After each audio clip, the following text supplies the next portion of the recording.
Decirle que si me ve mirando medio así es porque me acaba de dar tortícolis ayer y voy a mirarles un poco raro, ¿vale? Bueno, además que la cara tampoco es rara, así que, pues nada, hemos llegado a ese texto y como leímos nos narra un momento de la historia del rey David que ha impactado la verdad y a mí personalmente siempre me ha impactado ese capítulo. Y sigue, ¿no?, haciendo a nosotros. Pero antes de analizar el texto, me gustaría tener algunas consideraciones en cuenta. La primera es, ¿dónde estamos, en qué momentos estamos de la historia de David, ¿no? Y el libro de 2 Samuel, él comienza con el levantamiento de su reinado, ¿no?, de David. Aquí nos encontramos donde David reina primero en Judá, en Judá, y luego él pasa a reinar sobre todo el reino de Israel, con el reino ya unificado, ¿no? Aquí el momento que estamos ahora mismo es el apogeo del reinado de David. Piensa en un momento más glorioso, más exitoso. Mira, vemos la coronación del versículo 2, del capítulo 2 hasta el capítulo 5, su apogeo hasta el capítulo 10 y sus pecados, ¿no? En ese momento de su pecado, pero nos encontramos en su apogeo, que de ahí para adelante vienen las consecuencias de su pecado y el apéndice, ¿no? Y la segunda cosa que deberíamos tener en cuenta es, ¿cuál es la relación que David tenía con Dios en ese momento? Volvemos en la historia, cuando Dios destrona a Saúl del trono, él habla por medio del profeta Samuel que el próximo que vendría sería conforme el corazón de Dios. El Señor ha buscado para sí un hombre conforme a su corazón. Ese David, de ese momento, era el David aquel que con toda confianza y toda seguridad, él había dicho a aquel gigante, tú vienes contra mí con lanzas, con jabalina, pero yo vengo a ti en el nombre del Señor de los ejércitos. Y hay varios versículos que podemos corroborar cuál era esa relación que David tenía con Dios.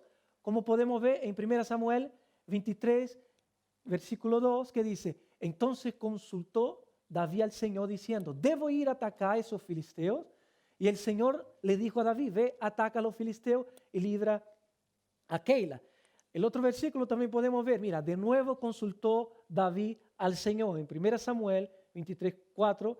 También, 1 Samuel 38, David consultó al Señor. Y sigue. Después de esto sucedió que David nuevamente consulta al Señor. Más versículos. 2 Samuel 5, 19, David consultó al Señor. Y uno más, 5, 23, cuando David consultó al Señor, varios versículos, y también no solo ahí, en Samuel, pero también podemos ver los salmos. Qué relación, ¿no? Qué comunión con Dios, qué dependencia de Dios. Y uno viene leyendo, como hemos hablado, la historia, llegamos a ese pasaje como, ¡poh! No lo puedo creer. ¿Cómo? Es que no esperaríamos algo de ese tipo en una persona de ese calibre. O sea, bueno, yo me acuerdo que cuando yo conocí a María, mi esposa está escondida por ahí, pero yo dije, ¿cómo puede ser que una persona tan bonita esté con una persona tan fea como yo, ¿no? Mirando al espejo. Bueno, y ahora más, ¿no? Sin pelo, yo decía, ¿cómo puede ser, no? Y más o menos la expresión es, ¿cómo puede ser que David haya caído en ese pecado, ¿no? Es una expresión un poco similar. O sea, ¿cómo es posible que haya tanta maldad en ese hombre? ¡Wow! Si a ese gigante espiritual que podíamos hablar que David era, ha pasado eso, ¿cuánto más a nosotros? Pero también es cierto, si hay esa impresión en nosotros de, uy, ¿por qué David? Como mi espanto con la situación que he vivido, es cierto también que eso indica lo poco que conocemos el interior de nuestro corazón, lo poco que conocemos la profundidad de nuestro pecado.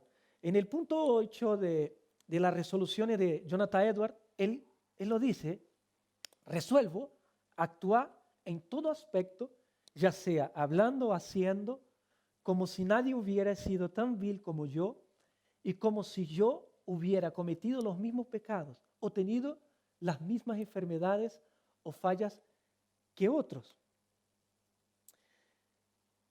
Los mismos pecados, he tenido las mismas enfermedades o fallas que otros.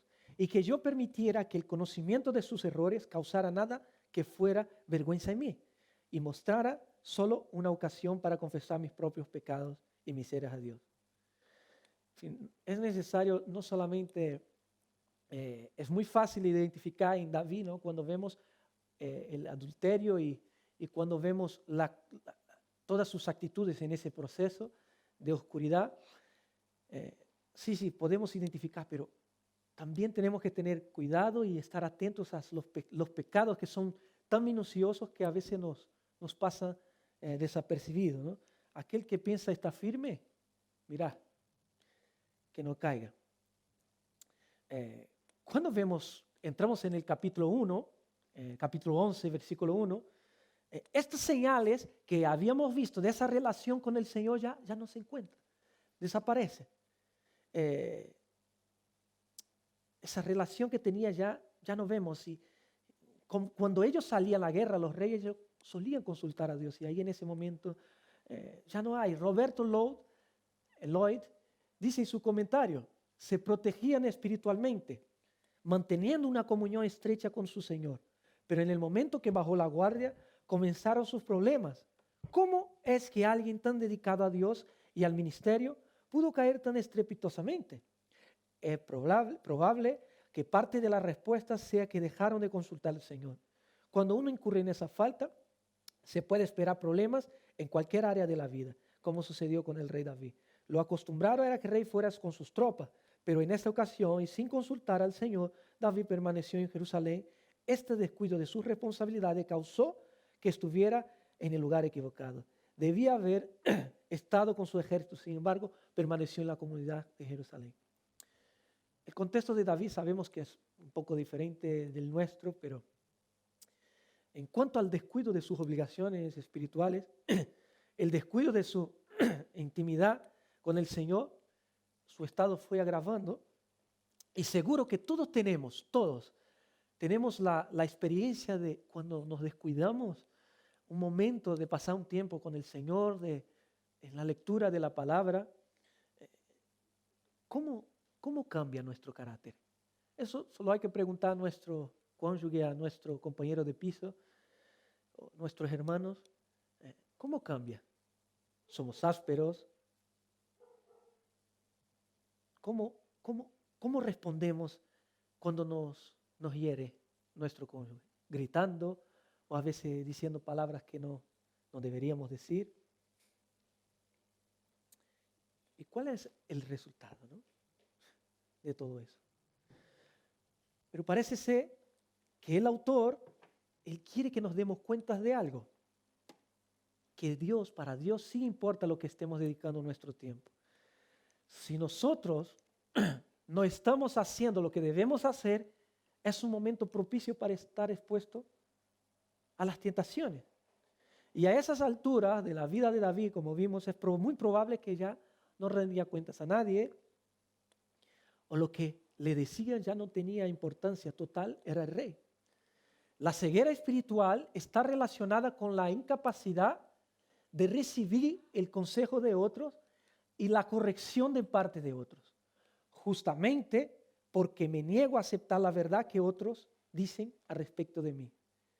Cuando nosotros pensamos que nuestra independencia nos llevará a un buen puerto y no incluimos a Dios, total, yo soy el rey de mi vida, yo puedo hacer lo que quiero, lo que me da la gana. Ese estilo de vida nos llevará a un puerto seguro, eso sí. Lo único que nos proporcionará es una ceguera y cada vez más profunda, incapaces de extender a los demás lo que nosotros hemos recibido de Dios, ¿no? Y el aspecto más peligroso de la ceguera espiritual es que aquel que está en ese estado piensa que puede ver con claridad. Ese es el más peligroso. Y voy a pedir un favor, no te dejes, si tú estás aquí, los que están escuchándonos por internet, no te dejes fuera. estás incluido. Cualquiera de nosotros podremos estar en esos momentos de oscuridad y además autoconvenciéndonos que estamos bien. Es muy peligrosa esa situación. Y tenlo por seguro que además vivimos esos momentos más de lo que pensamos, mucho más. En el apéndice 1 del libro de Nicolás, Cambio Profundo, dice, nadie está más lejos de Dios que aquel que piensa que está bien. Y a todo eso, ¿qué es la ceguera espiritual? Bueno, una definición para aclarar un poco. La ceguera espiritual son momentos donde soy incapaz de ver, apreciar y valorar las misericordias de Dios reveladas en Cristo Jesús, incapacitándome para aplicar esas verdades a la vida diaria, aunque crea lo contrario.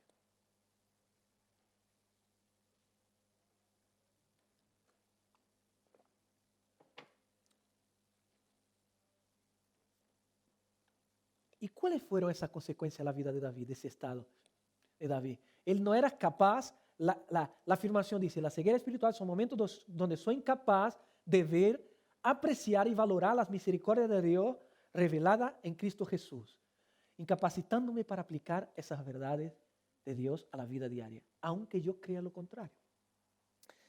Las consecuencias de la ceguera espiritual, algunos puntos pasaremos, el texto que hemos leído es muy largo, pero no vamos a tocar todos los temas, algunos principales, hablaremos de unos un poco más y otros menos.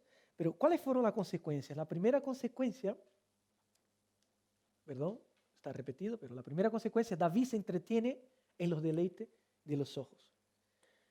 El versículo dice, y la mujer era de aspecto muy hermoso.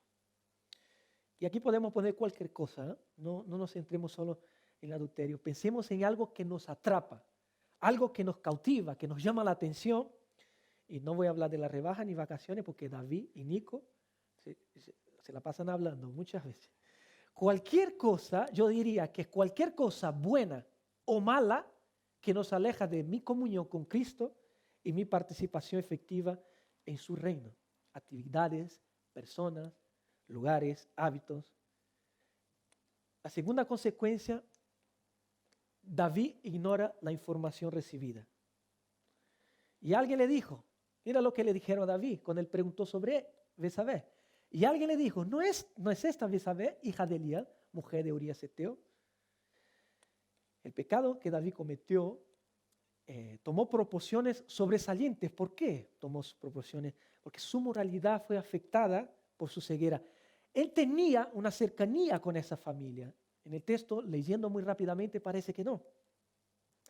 Él sabía que estaba casada, sabía también que su marido era un soldado y uno de los 40 de sus mejores soldados valientes que tenía y fieles, que está en 2 Samuel 23:39, y que en esos momentos este hombre, Urías, se encontraba lejos de su casa, privando de sus disfrutes con su familia, para estar dando su vida por los intereses de David y del reino. Esa cuestión parece que David no tuvo consideración. Y es muy probable que como ese hombre era un veterano de guerra, lo había conocido personalmente. Pero también no solo eso, es increíble que David también tenía relación con su abuelo, con el abuelo de esa chica. Era su consejero. Mira lo que dice 2 Samuel. El consejo de Ahitofel, el consejo que Ahitofel daba en aquellos días, era como si consultara la palabra de Dios. Así era considerado todo consejo de Ahitofel, tanto para David como para Absalón. También David tenía una relación con su padre. Fíjate, Elifelet, hijo de lo siento por la pronuncia, Ahasbai, hijo de Maaca, Elián, hijo de Ahitofel, Gilonita. Era su padre. Por tanto, Betsabé sería, vamos conmigo, hija, nieta y esposa de los 3. Además, Elián era uno de sus guerreros también. O sea, era nieta, hija, ¿y qué más?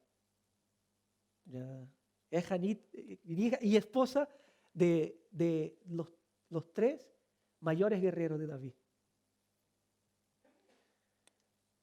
No tampoco tuvo importancia. Cualquier pecado en sí obstruye nuestra sensibilidad y razonamiento, eliminando el valor del vínculo de nuestra cercanía con otros. Cuando yo era un poquito más joven, uno de mis cuñados me llamó para ayudarle a hacer una mudanza de su casa y fui. De hecho, era un poquito lejos, entonces fui y me quedé una semana en su casa, tanto para trasladar las cosas cuanto para ayudarle a ordenar, ¿no? Y saliendo de ahí, luego este cuñado mío me acusó que yo había robado unas moneditas que tenía, que él coleccionaba, y no había sido yo. Y yo decía, pero que no fui yo, y sin importar nada, él, sí, fuiste tú. Después de un año se dio cuenta que no había sido yo, y me vino, me pidió perdón, y arreglamos la situación. Pero en ese momento, él no tuvo en cuenta ni la cercanía que yo tenía con él, ni el valor de las monedas era superior a mi persona. El valor de las monedas era más valioso que la confianza que nosotros habíamos forjado, que la propia justicia.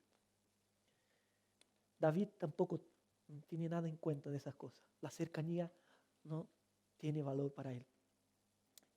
Entonces, en su insensibilidad y oscuridad, David adultera.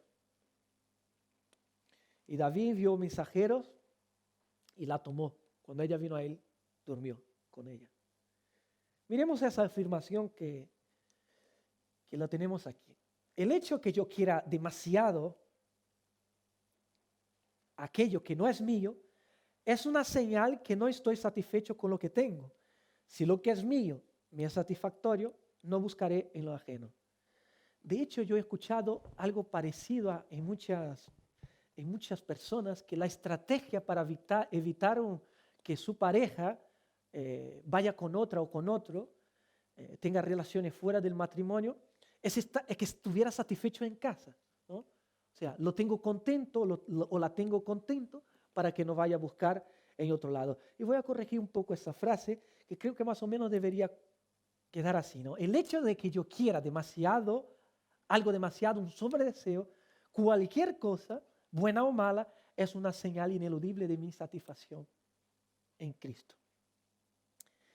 Mi satisfacción no tiene que ver con mi complacencia o no en mi hogar. Tiene que ver con mi complacencia o no en Cristo. Por lo tanto, podemos ver que el matrimonio o el adulterio no me satisface. Hay algo en común entre esas dos cosas. Ni uno ni el otro tiene la capacidad de satisfacerme. Y aplicando eso a esos principios a otras áreas de nuestra vida, la pregunta sería, ¿y cuando yo estoy insatisfecho con Dios, ¿no? Con Cristo? Bueno, hemos agarrado algunas aplicaciones. Cuando mi mayor deseo es satisfacerme en tener un esposo, por ejemplo, o esposa. Cuando estoy insatisfecho en Cristo. Cuando tengo más expectativas en el próximo capítulo de una serie que con mi encuentro en oración con Jesús. ¿Cuándo estoy insatisfecho con Cristo? Cuando mi mayor deseo es satisfacerme con halagos, palabras de afirmación. Ahí entraríamos cuando quiero agradar a los demás, cuando vivo por la opinión de los demás. Cuando estoy insatisfecho en Cristo. Cuando mi mayor deseo es satisfacerme controlando mi vida. Cuando ahorro de tal forma que no hay lugar para la misericordia, para la dadivosidad. ¿Cuándo estoy insatisfecho en Cristo? Cuando mi mayor deseo es satisfacerme en mi independencia. Soy creyente, pues nada, no necesito de nadie. Mi compromiso es con Dios. total, ¿qué es lo que David, lo que José Manuel, lo que Jorge me puede aportar a mí, que tengo mucho tiempo ya de creyente? Yo con mi Biblia es suficiente y que vaya de vez en cuando a la iglesia, pues nada. La insatisfacción en Cristo me impide de ver el verdadero valor que hay en nuestra reunión de los domingos. El valor del cuerpo de Cristo, el valor de la comunión. Hoy hablaba con nuestro hermano que visita sobre eso, nos está visitando hoy. De otro modo, cuando no tengo cualquier cosa, me frustro, no tengo contentamiento, estoy desanimado, me paso quejando, la pereza, la falta de disciplina y entre otros. Eso indica nuestra insatisfacción en Cristo. Espero que todos nos hayamos identificado con lo anterior. Esas son algunas señales de nuestra insatisfacción. Cuando nuestro mayor deleite continuo, lo que da sentido a mi vida, lo que me llena, cuando yo dedico mi vida a buscar satisfacción en lo creado, como hemos hablado, lo creado, tanto cosas lícitas cuanto cosas ilícitas, da igual, es muy probable que estemos pasando por este proceso de ceguera espiritual, como el rey David. Y por lo tanto Dios ha dejado de ser nuestro mayor placer, nuestro mayor deleite. Y una vez más, ninguno de nosotros podemos dar el lujo de decir, no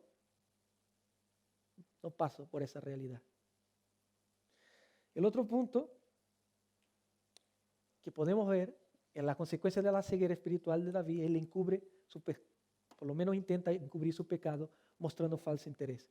Después dijo David a Urías, desciende a tu casa, lava tus pies, y salió Urías de la casa del rey, tras él fue enviado un obsequio del rey. Además intenta comprarlo, ¿no? David lo recibe cuando le manda llamar de la guerra con total normalidad, ¿no? Qué interesado estaba David, ¿no? ¿Cómo está la guerra? ¿Cómo está? ¿Cómo está Urías? Vete a tu casa, come. Algo similar me pasó un día a una persona, yo le pregunté, ¿cómo estás? Y este hermano, esa persona comenzó a hablar de su vida, ¿no? Y a mí que me quiero ir, ya no aguanto escuchar más a este hermano. Y de verdad él estaba interesado en compartir su corazón, pero yo no estaba interesado realmente en su situación. Era solamente un modismo de todos los domingos. ¿Cómo está? ¿Qué tal? Un saludo, muletilla, ¿no? ¿De verdad estamos interesados nosotros en el hermano que está a nuestro lado? ¿Estamos inclinados a escuchar lo que quieren compartir con nosotros? ¿Cuál es la disposición de nuestro corazón al preguntar cómo estás, ¿no? David, una vez más, intenta encubrir su pecado asesinando a Urías. Y los hombres de la ciudad salieron y pelearon contra Joab. Y algunos de los siervos de David cayeron y murió también Urías hitita. Los que conocen la historia de David vemos con Saúl, un hombre con una integridad intachable, David. Y era su enemigo Saúl y lo perseguía para matarlo, sin embargo no fue capaz de tocar, ni siquiera le cortó el trocito de su ropa para decir que no tocaré el ungido de Dios. Y aquí David es sucumbido para matar a un cercano que dispuso su vida muchas veces por él. No puede ver. Y David por fin encubre su pecado casando con Betsabé. Cuando pasó el luto, David mandó traerla a su casa y ella fue su mujer. Por fin, problema resuelto. Me zafé, como dice algunos. Hice todo lo que estaba en las manos de él. No tengo que responder a nadie más. Y además, algunos que no sabían lo que había hecho, nosotros sabemos porque está la historia, ¿no? Nos está contando la Biblia. Pero algunos que le miraban y decían, qué misericordioso es el David, qué bueno. ¿Cómo puede tener un corazón tan grande? Agarra a la mujer, le lleva al palacio, la viuda, ojo, la viuda, qué compasión. Además, responde por un hijo que no es suyo, según lo que la gente está viendo. Es una compasión increíble que tiene ese hombre. Qué gracia tuvo con Betsabé. Pero la verdadera misericordia no consiste solo en hacer algo bueno a alguien. La verdadera misericordia es aquella que soy movido desde una satisfacción interna en Dios, en Cristo, compadeciéndome de las necesidades de otros, involucrándome en cubrir las que son reales. Esa es la verdadera misericordia. La gente puede vernos como quieran vernos, por más cosas buenas que estemos haciendo. Pero ¿cuál es el motivo por el cual lo hago? ¿Por qué hago lo que hago? Y la solución para la ceguera espiritual, ¿no? Ahora entramos en el capítulo 12 ya. ¿Viste qué rápido fuimos? Ángel tardó más que yo. Estamos en el capítulo 12. ¿En qué momentos de la historia ahora mismo estamos? Ya ha pasado más o menos aquí un año, ¿vale? Que el profeta Natán ahora viene a confrontar a David. Más o menos un año ha pasado. David ya está en su palacio, en su casa, tranquilo, casado con Besabel, con la mujer de Urías, gozando de lo que es tener un hijo, gozando de ese disfrute, porque el niño ya había nacido, está gozando, era su padre, además él sabía que era su padre, la gente no, pero él sí. Yo particularmente, yo no creo que esa situación, una situación de esa magnitud, hace un año más o menos, David no se había olvidado. Cada vez que miraba a Betsabé y al niño, estoy seguro que venía a su mente lo que hice. Esto estoy seguro. No había. El problema que David tenía no era de memoria.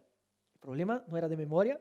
El problema no era para un momento. Estamos hablando de un rey, de un gobierno teocrático, donde David aquí tampoco se había olvidado quién era Dios. No se había olvidado. Esa información no se había ido de su cabeza. El problema no era de memoria como hemos hablado. El problema de David es que estaba confiando en los medios que él usó para resolver su problema y pensaba que había sido eficaz. El problema es que él no fue al lugar correcto para solucionar. El problema de David es que sus recuerdos de los pecados cometidos y el saber quién era Dios no le movía ni siquiera un ápice dentro de su interior para volver a Dios en arrepentimiento y fe. Él conocía todo, sabía de todo. Pero esa información era incapaz de llegar a su corazón y arrepentirse. La solución para mis pecados no solo consiste en el saber de mi problema y conocer la solución del mismo. Si yo no voy al lugar adecuado para resolverlos, de nada aprovecho.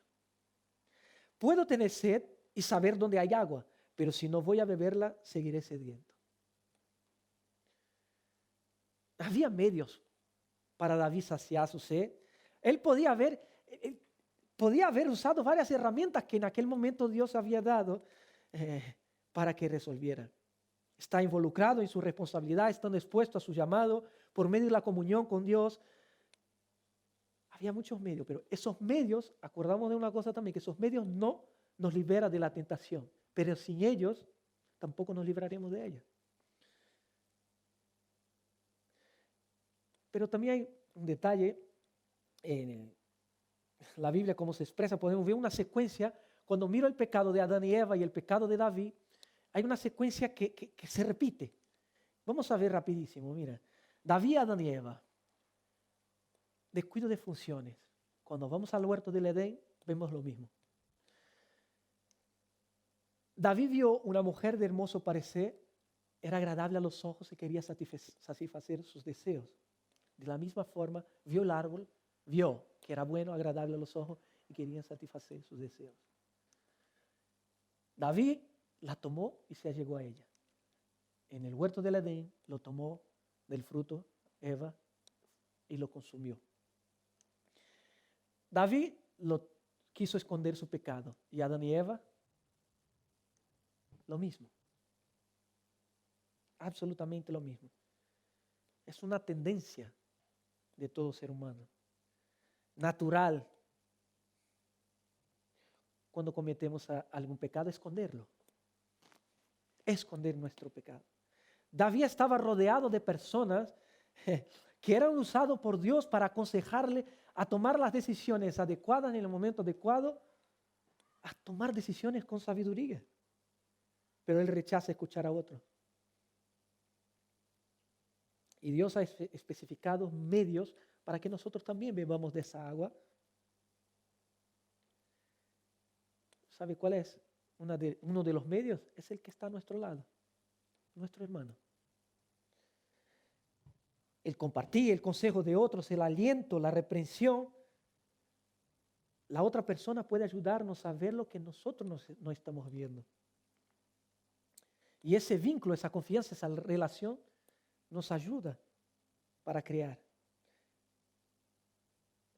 Los que tenemos la costumbre de compartir nuestra lucha unos con los otros, sabemos que cuando vamos, muchas veces fui a hablar y claro, fui a hablar de una cosa y salgo y digo, es verdad, no había visto que era peor de lo que pensaba. O sea, he podido ver más profundo de aquello que yo había confesado, ¿no? Es tan grave, de hecho es tan grave el hecho de no confesar pecados que la Biblia, cuando habla del pecado imperdonable, que es la blasfemia contra el Espíritu Santo, se relaciona con el no confesar.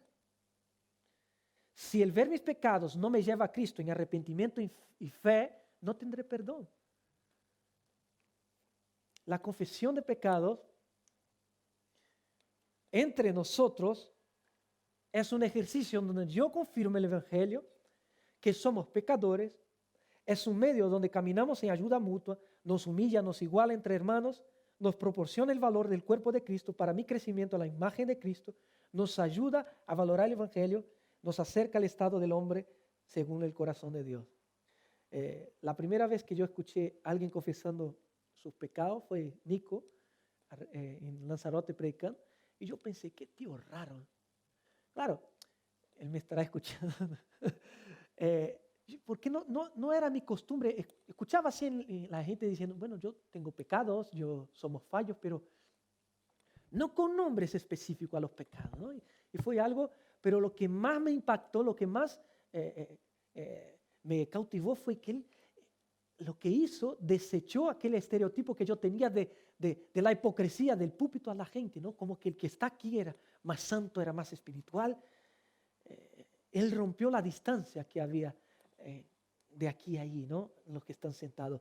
Pero también, además de eso, cuando fui conociéndole, pude ver no solo ese aspecto, ¿no? Sino una persona que con muchos fallos, pero una persona también con un enorme deseo de solucionarlos en Cristo a través de nosotros, a través de los hermanos. Eso sí también pude ver. En Santiago 5:16 dice, por tanto, confesad vuestros pecados unos a otros y orad unos por los otros para que seáis sanados. La oración eficaz del justo puede lograr mucho. Entonces David en ese momento es confrontado por el profeta Natán por una palabra. Sabemos la parábola de que un rico tenía muchos bienes, pero ese rico decide agarrar el único animalito que tenía el pobre, ¿no? Y ahí quedamos. Se incendió la respuesta de David. David reacciona ante esa parábola y se encendió la ira de David en gran manera contra aquel hombre y dijo a Natán, vive el Señor, que ciertamente el hombre que hizo eso debe morir. Es humano, fácil y pecaminoso mirar la paja que está en el ojo de ajeno. Cuando estamos en ese estado de ceguera espiritual, nos enojamos con el error del otro. Si no, pregunta a vuestros familiares. Además, es muy común que la solución para el problema del otro es que somos los seres más espirituales. Damos una respuesta divina a la persona que está equivocada, ¿no?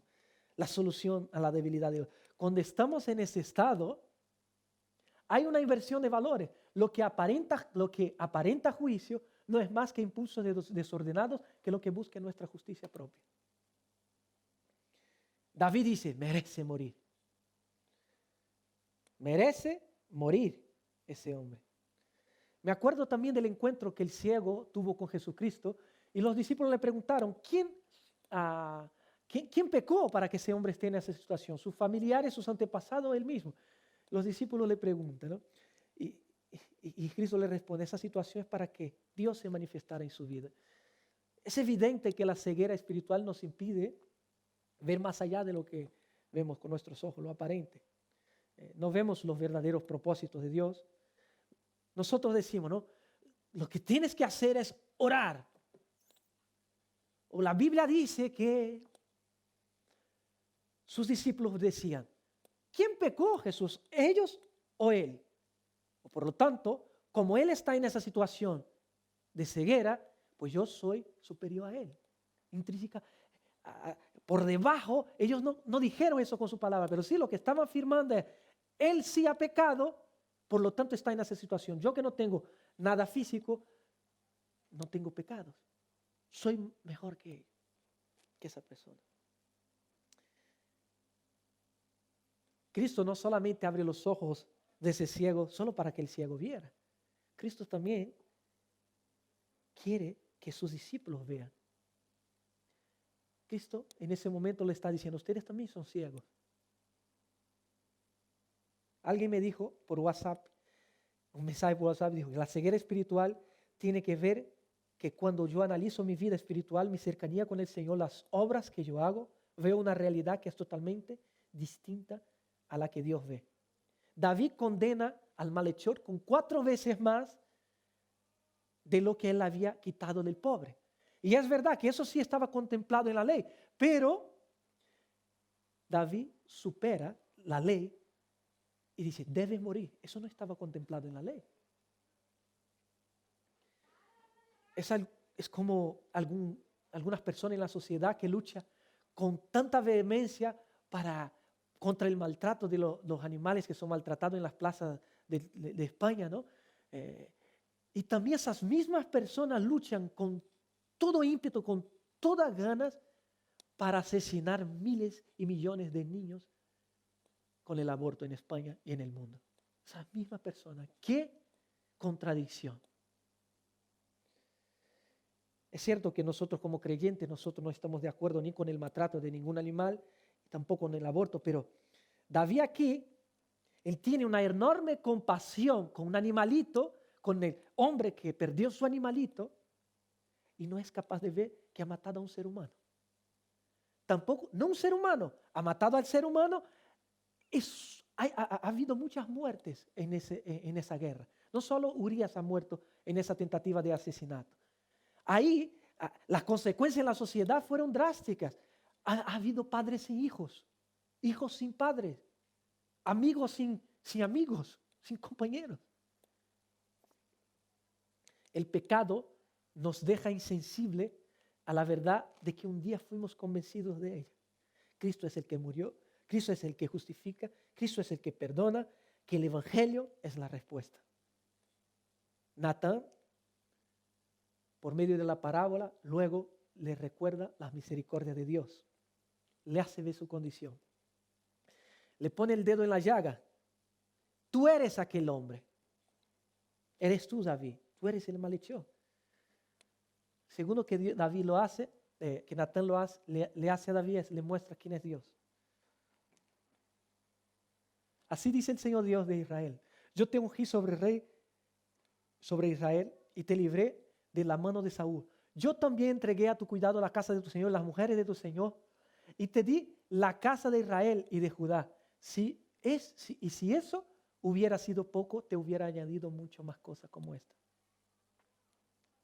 Mira, David, ¿puedes ver? ¿Eres capaz de ver cómo me he manifestado en tu vida? Mira dónde estabas, David, y mira dónde estás. Eras un pastor de ovejas. Estaba en la casa de tu padre, hasta tu familia te ignoraba. Cuando Samuel va a ungir rey a David, la familia, los hermanos lo ignoraban. Hay uno por allá que está cuidando de los animalitos por allá. Esto no lo creo. Hasta Samuel no creía que era David. ¿Qué necesidad tú tenías fuera de mí, David? Mira, ¿por qué has despreciado la palabra del Señor? Haciéndolo malo a sus ojos, has matado a Urias de Hitita, has tomado a su mujer para que sea la mujer tuya y lo has matado a espada de los hijos de Amón.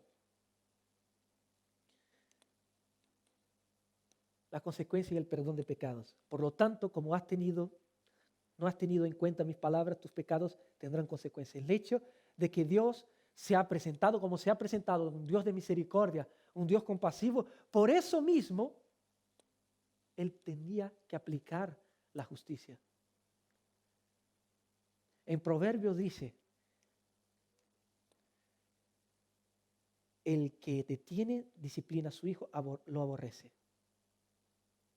Además, para un momento, hay un detalle muy importante en el texto que el adulterio sí estaba contemplado con la muerte. David sí merecía morir, pero se arrepiente y Dios lo perdona. Una vez más, Dios muestra, no soy como tú, David. Yo soy distinto. No nos olvidemos que para que David abriera los ojos, no fue una varita mágica, ¿eh? Había pasado un año, no fue una varita mágica. Dios estableció y establece medios para que nuestros ojos sean abiertos. No debemos esperar que las cosas ocurran, que no van a ocurrir por sí solas. Debemos estar expuestos a estos medios para que ahí sí esperar que ocurran las cosas. Primero exponemos, luego esperamos. Y hoy hemos leído el pasaje donde Dios no se acuerda de ese pasaje. ¿Qué quiero decir con eso? Los pecados de David son borrados. Pero mi mayor impresión, escucha bien eso, yo creo que eso es lo más importante del mensaje, que me gustaría que lleváramos para la casa. Mi mayor impresión en todo este mensaje no es el pecado de David, por más asombroso que fuera. El mayor impacto que nos tiene que mover es lo siguiente. ¿Cómo es posible que Dios le haya perdonado? ¿Cómo es posible que Dios te haya perdonado a ti? ¿Cómo es posible que Dios me haya perdonado a mí? Mira lo que erais. Y no mira lo que eras en el pasado, mira lo que son hoy, teniendo cada uno de nosotros, incluyendo yo, la luz que tenemos, que David en ese momento no tenía como nosotros. La palabra de Dios, el Evangelio, expresado de la forma que tenemos. ¿Cómo puede ser que Dios puede perdonarnos? La respuesta es muy profunda, pero a la vez se encuentra en una persona, Cristo. Además, lo que Cristo ha conquistado en la cruz va más allá del perdón de pecados, va mucho más de lo que imaginamos. No pensemos ahora que somos Urías, somos una víctima, pobrecito de mí, eso suele pasar cuando discutimos, cuando estamos expuestos a estas situaciones. Nosotros somos David. Matamos, robamos, adulteramos. En 2 Corintios dice, 5:21, aquel no conoció pecado, le hizo pecado por nosotros para que fuéramos hechos justicia de Dios en él. Lo que Dios hace a cada uno de nosotros es Él toma nuestras injusticias, pasadas, presentes, futuras, todas las carga. El Mesías es culpable de mis errores, pero Cristo va más allá. Su justicia conquistada a través de su vida y muerte nos imputa a nosotros. ¿Qué quiero decir? Mi adulterio, mi fornicación, mi lujuria, mi lascivia, desaparece ante Dios. Y lo que tengo a mi cuenta es la perfección de Cristo, la obediencia de Cristo, la herencia de Cristo, la justificación de mis pecados. Eso sí debe sorprendernos. No que el hermano haya caído en algo o que vemos los pecados escandalosos y decimos, oh, suele pasar, somos jueces.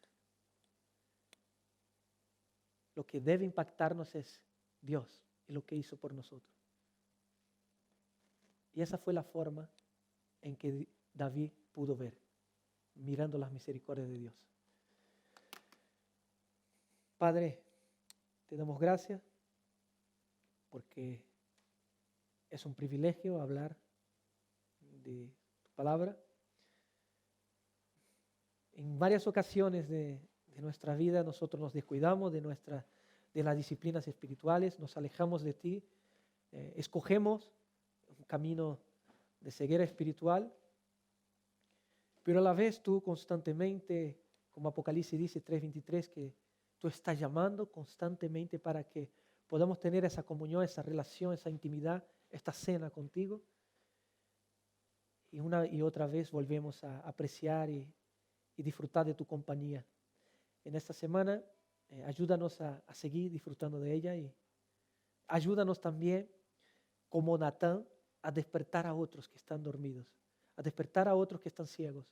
Y ayúdanos a despertar a nosotros mismos con la ayuda de otros, Señor. En tu nombre te doy gracias. Amén.